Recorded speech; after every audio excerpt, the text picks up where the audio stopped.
The chair recognizes the gentleman from Texas, Mr. Paul, for 5 minutes. Thank you, Mr. Speaker. Mr. Speaker, last week I introduced legislation, H.R. 5993, that would prohibit the President from providing military or paramilitary aid of any sort to any faction in the internal fighting in Syria. Unfortunately, it appears that the administration is already very much involved in supporting the overthrow of the Assad government. There's nary a whimper of criticism in Congress over our growing involvement in the civil war in Syria. The only noise we hear from Congress and repeated in the media is the complaint that we're not doing enough and that immediate, direct U.S. military action must be taken.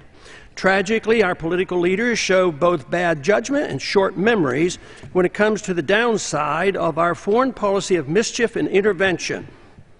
Our compulsion to engage ourselves in every conflict around the world is dangerous to our national security.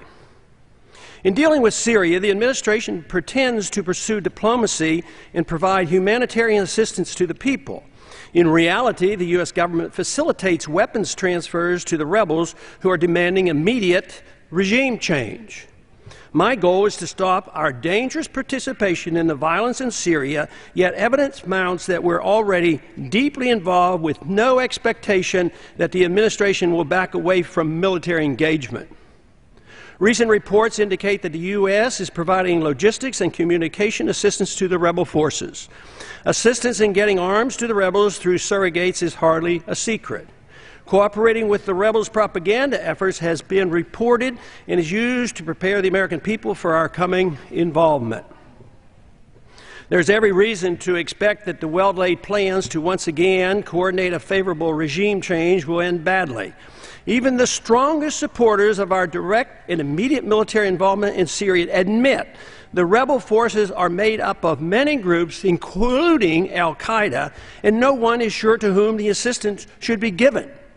All they claim is the need for the immediate removal of Assad.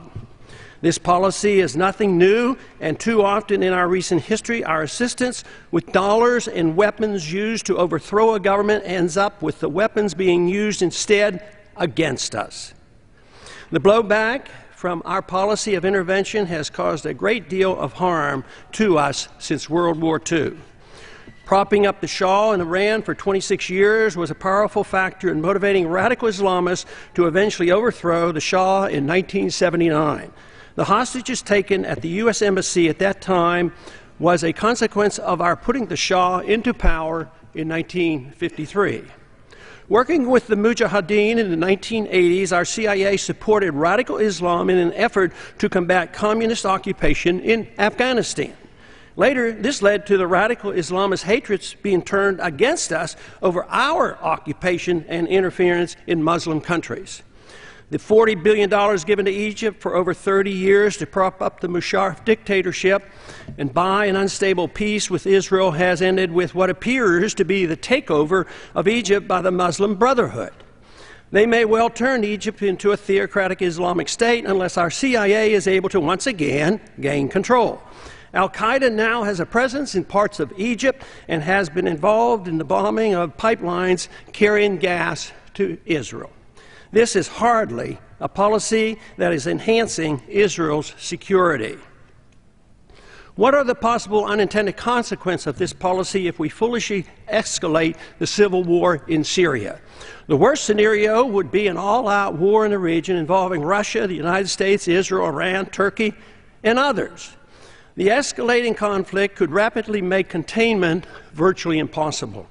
Chaos in this region could encourage the Kurds in Syria, Iraq, Turkey, and Iran to decide it's an opportunity to move on their long sought-after goal of establishing a Kurdish state. Significant hostilities in the region would jeopardize the free flow of oil from the Middle East, causing sharp increases in the price of oil. The already weak economy of the West would suffer immensely. Some will argue erroneously that a major war would be beneficial to the economy and distract from the peoples from their economic woes. War, however, is never an economic benefit, although many have been taught that for many decades. If liberty and prosperity are to be our goals, peace is a necessary ingredient of that process. I yield back. Gentleman yields back. The chair recognizes the gentleman from North Carolina, Mr. Miller, for 5 minutes.